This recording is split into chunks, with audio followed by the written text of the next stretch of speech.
doesn't have such possibilities. So you notice then that his emphasis is on the creativity of God, exercised with loving care in providing initial subjective aim in every event, no matter how micro or macro, in the entire world process. In that sense, God too is an event, the all-experiencing event, you see. It's not pantheism, it's not traditional theism in any sense in which God is creator. Some process theologians, we'll find in a moment, see it as a kind of panentheism. Everything goes on within the experience that is God. But the event, the super all-inclusive experience that is God, is much more than all of the world process. So panentheism. Yeah. Now, you may be tempted to ask, as a friend of mine does whenever I remember him discussing this sort of thing, well, what is the experiencer? You see, what is the experiencer? To which Whitehead's reply is, all right, in your case as a perceiver, what is a perceiver? What is a person? You see, and the only thing we can say is a person is a succession of events with the unity and harmony to the whole. That memory theory of personal identity. Because this is a process philosophy, not a substance philosophy. Don't look for a substratum, a stuff, an entity, a thing that thinks and feels. No, not a thing that thinks and feels, but thinking and feeling. That's what's real. So this is the way it comes out. Let me read you some of what Whitehead says so that you can get the sense of it. This is his major work, Process and Reality.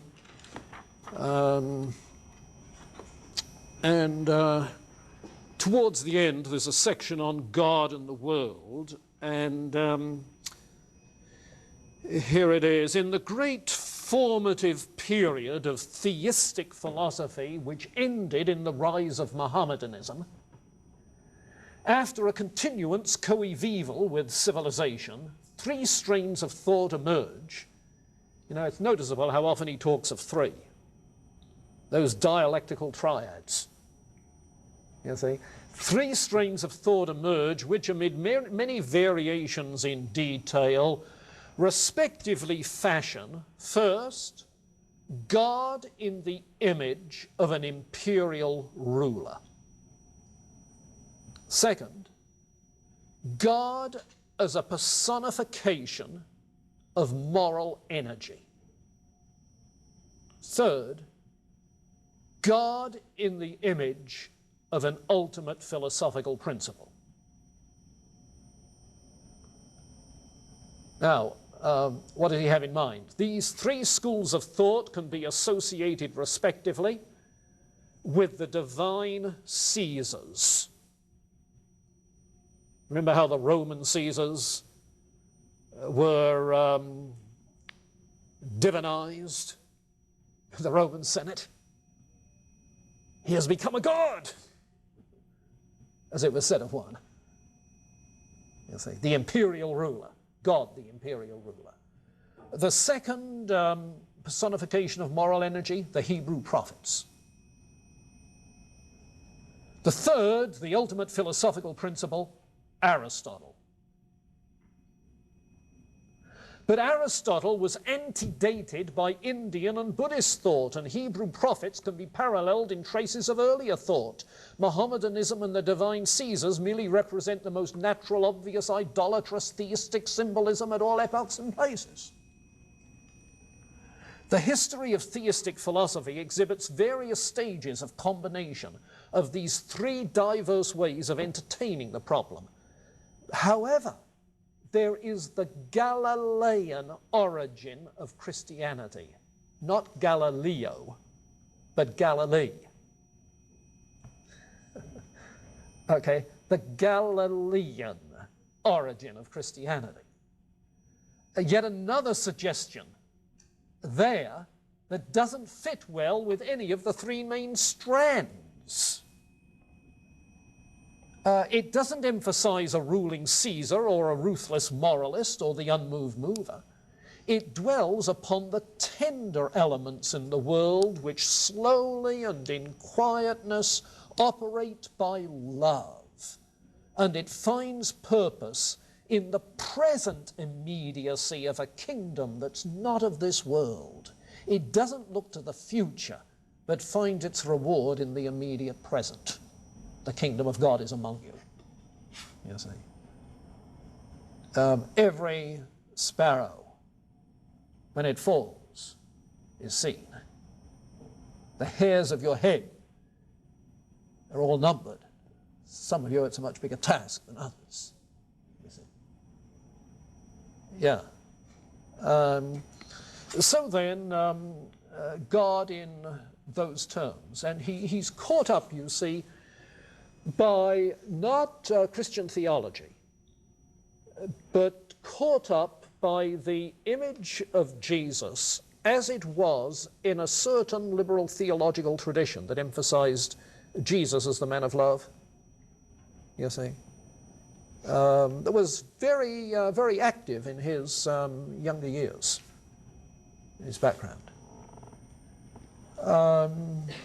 Then, let's see, 346.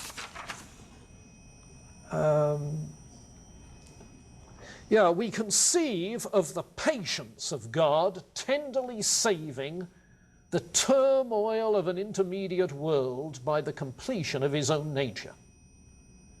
God's role is not the combat of productive force with productive force, of destructive force with destructive force.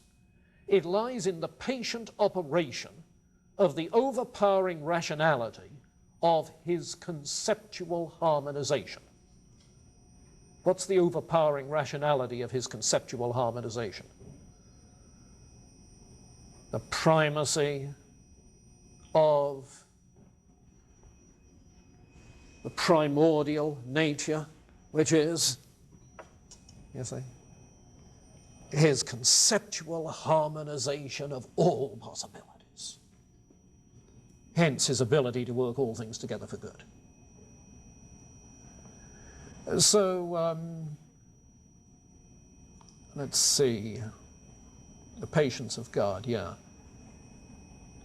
The revolts of destructive evil, purely self-regarding, are dismissed into their triviality.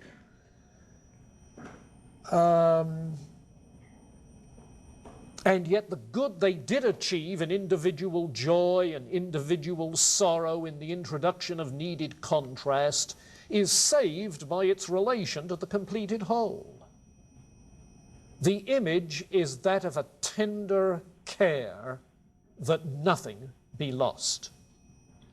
God does not create the world, he saves it, or more accurately, he's the poet of the world, with tender patience leading it by its vision of truth, beauty, and goodness. And the creation achieves the reconciliation of permanence and flux when it's reached its final term, its everlastingness. So forth. So there it is. He talks of leading by love. And he has a long disquisition in one place, repeated talk in one of his books about love, which he takes to be eros. In Adventures of Ideas, this is. Love which he takes to be eros, not agape, but eros.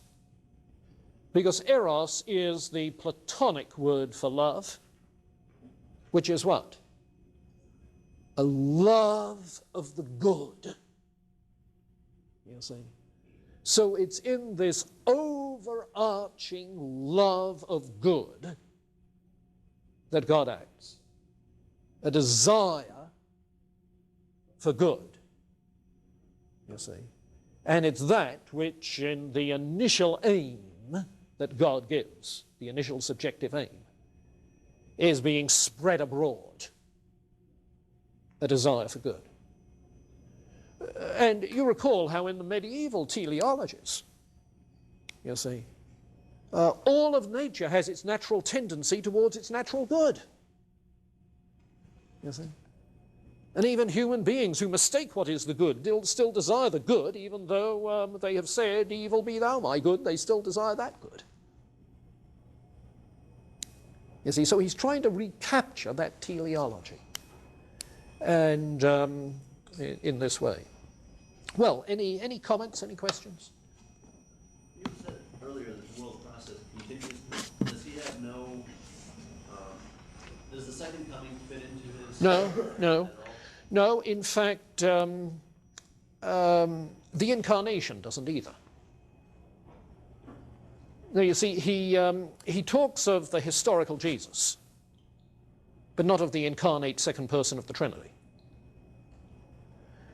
So that as in Hegel, so in Whitehead, Christian theological concepts are simply symbols, not to be taken as conceptually true, you see. Remember, in Hegel you get the final triad in the absolute spirit, moving from art to religion to philosophy. Where religion is a symbolic expression, it's philosophy that conceptualizes it. So religious talk is symbolic talk. Incarnation then is symbolic of what? Of the immanent loving activity of God in history, in nature. Yeah.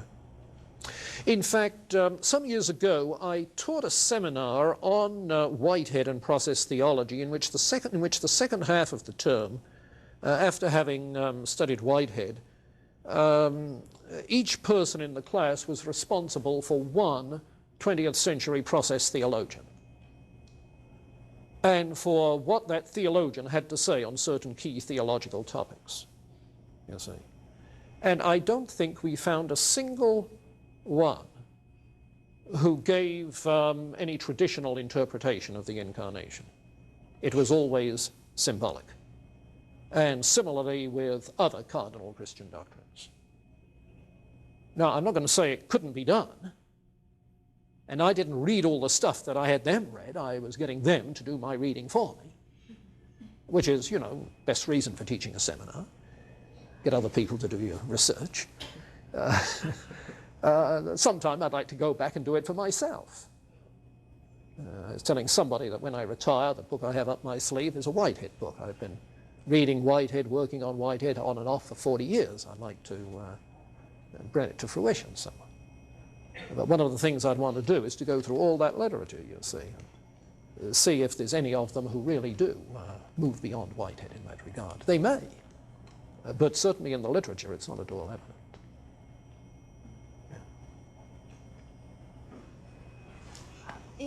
In describing this guy, I wonder, even if